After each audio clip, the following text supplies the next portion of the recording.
Hello, welcome back. I do not usually tell you to watch a video till the end, although that's always preferable. Hopefully, I convey a lot of interesting messages through the video. But this one I feel is going to be an exception because I really believe you have a lot to gain watching this one till the end. So, cyclical stocks, and why do I have this here? Cyclical stocks, if you really understand what's going on with this one, you can utilize them to make quite some money. And what are those? I mean, what are those cyclical stocks? Basically, a cyclical stock is a company that is affected by, as it says here, microeconomic or systematic changes in the overall economy. What does it mean in English? So, picture this. If we are in a booming period in an economy, for instance, right now, or maybe a few months ago, we are talking about low interest rates, people spending a lot of money, people getting a lot of debt because interest rates are low. Pretty much a booming economy. Companies are making a lot of money, they're hiring people, and so forth. Now, when this happens, people buy a lot of items, and typically they buy a lot of discretionary items. What are those? A discretionary item is one that is in our discretion to buy or not buy, because we do not really need it, but we want it.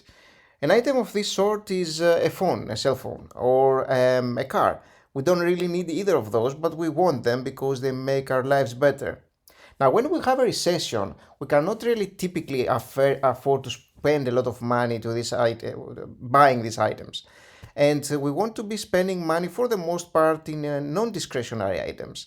The ones that we need to survive, for instance, food, apparel, things of that sort, medicine. And this is why companies like discount stores, for example, Walmart or the dollar store tend to do very well in recession environments because people spend their money in these stores. So they want to be getting discounts and cheap stuff if possible, and they tend to flourish in this environment. Now, when we're talking about the normal environment, because you may be why, okay, am I gonna be waiting for a recession to make money from these things? The answer is no.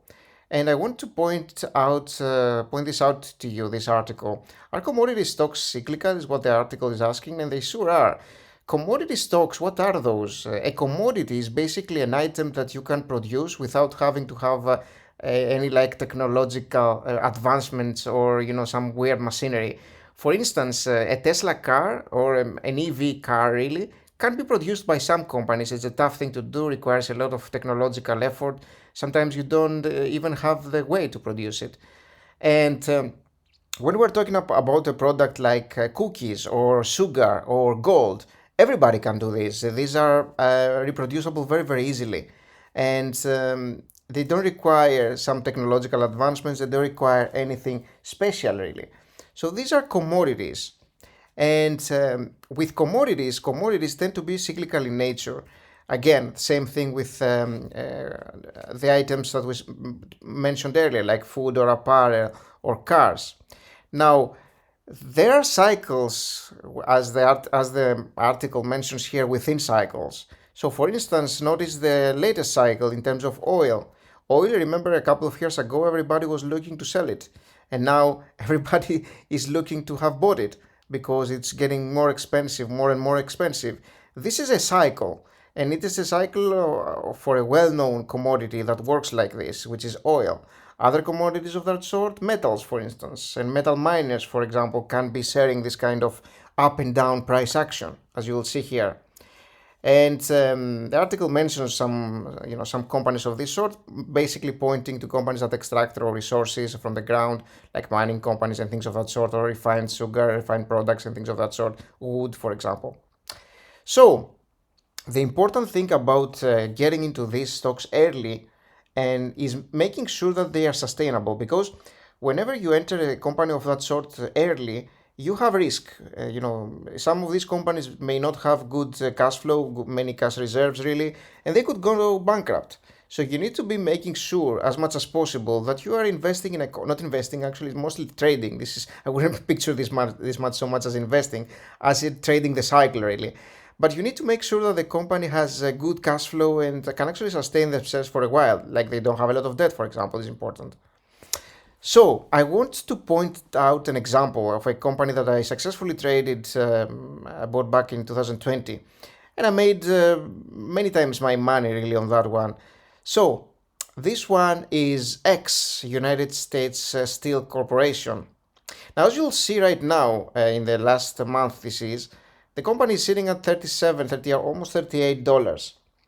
And if you take a look at, let's just say the max here, the max period, look at it. The company has been going up and down and up and down. So you'll notice here, there's the company in 2010, so almost a little bit more, is up here and then down again. Then go sideways for a while, then up again, then down again, then up again, then down again, then up again. You see the cyclical nature? Almost every couple of years, the company seems to be going up and down. Why? Because it's trading steel, and steel is a commodity that is a cyclical commodity, goes up and down depending on what's happening in the economy. And these are smaller cycles. It doesn't have to be a recession, for example, as it happened here, for example, in 2008, where there was a steep decline, as you can see. Now, when you take a look at, for instance, the 5-year chart, you can see it even more clearly. Up here, down, up.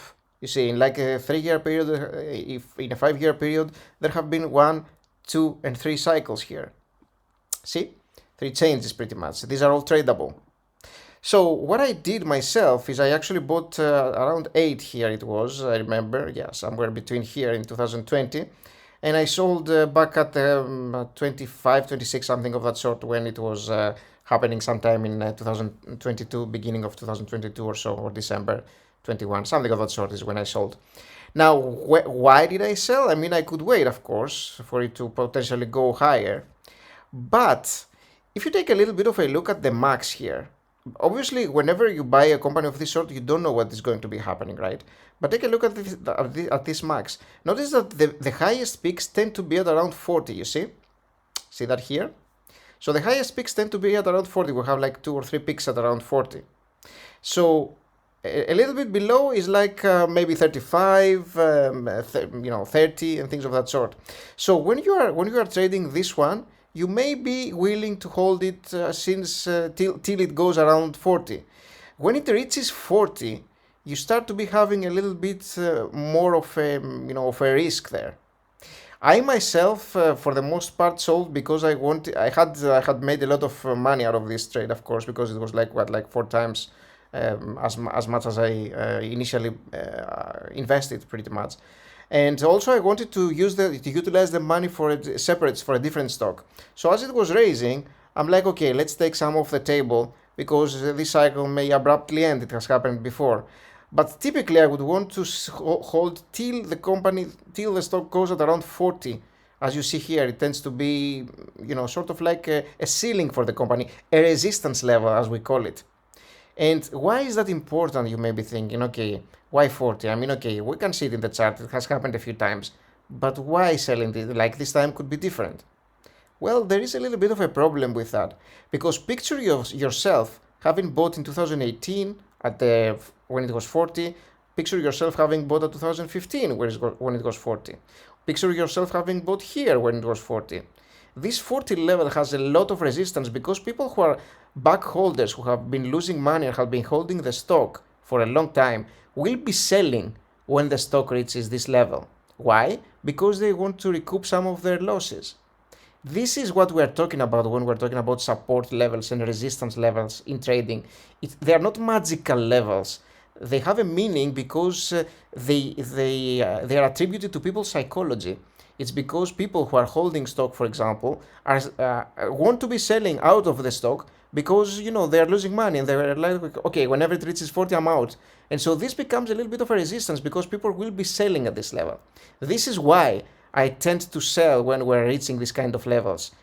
And again, this is trading. This is not investing. Investing is a completely different story. This is about trading cyclical stocks in nature. Very, very, very different thing than actual investing. So bear that in mind, we're not talking about investing here. However, what is important to understand is that the metrics help. Why do the metrics help? Because we do want companies that are making good revenue, good net income, good free cash flow, good total equity, because this gives us a margin of safety. So you see here that the company had a lot of equity when I was trading it, like in 2020. It had good free cash flow growth. I mean, it wasn't awesome as it is right now, for example, of course, but it wasn't horrible as well. And also, the company had good cash reserves. Like you see here the free cash flow to total liabilities, for example, and you see the debt to equity ratio is 1 right now, but it's not like 5, it's not 6, it's not like the company has massive amounts of debt, and it's actually, it used to be a little bit more, and of course it used to be a little bit more. You will have a little bit of risk with these things. They don't come risk free, but the point is that you are actually trading. Again, I mentioned this is not investing, this is trading, and it has more risk. But what you're doing here is you're going like, okay, let's say I'm here, so I'm going like it was here.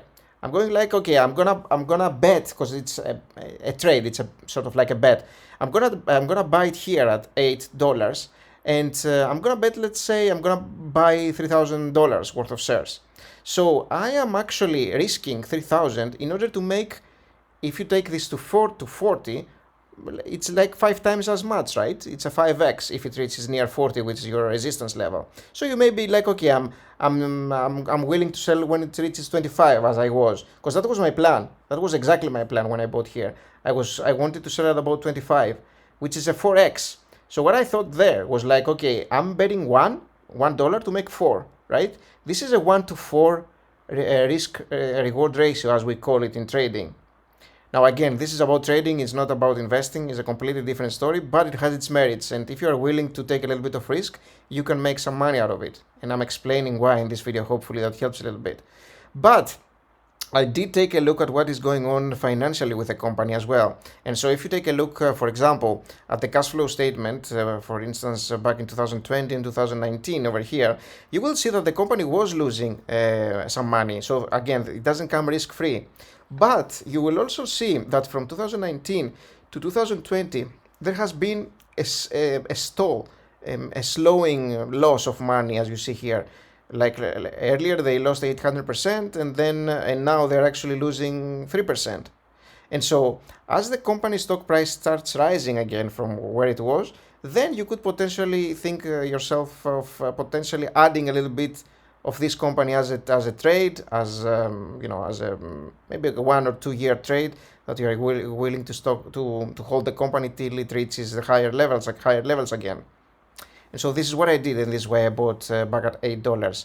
Now again, this doesn't come risk-free. There are always risks. You kind of have to take a look. Like, for instance, you can take a look at the cash at the end of the period, see how much cash the company has, how much debt they have. And this is why this kind of analysis kind of helps a lot, even if you're trading, because you do want to be making sure that you're not buying a company that is about to bankrupt. So for instance, you will see here that the dividend yield was, the payout ratio is very low over here. The price to book ratio is also pretty low. I mean, they have a lot of assets compared to the stock price, and this was much lower, I'm pretty sure, right? Yeah, you would expect that back in 2020 or 2019, of course, because of the price of the stock. And so all these things actually picture a story, paint a story to you that can potentially tell you, okay, I may be willing to take a little bit of risk here. I'm potentially willing to lose some money to make a lot more money. And this is what I wanted to convey with this video. It's really, I think it's a concept really, really worth knowing about and understanding how it works. Now, would I buy the stock today at $37? If I take a look at these financials, don't they look great? They kind of look great, don't they?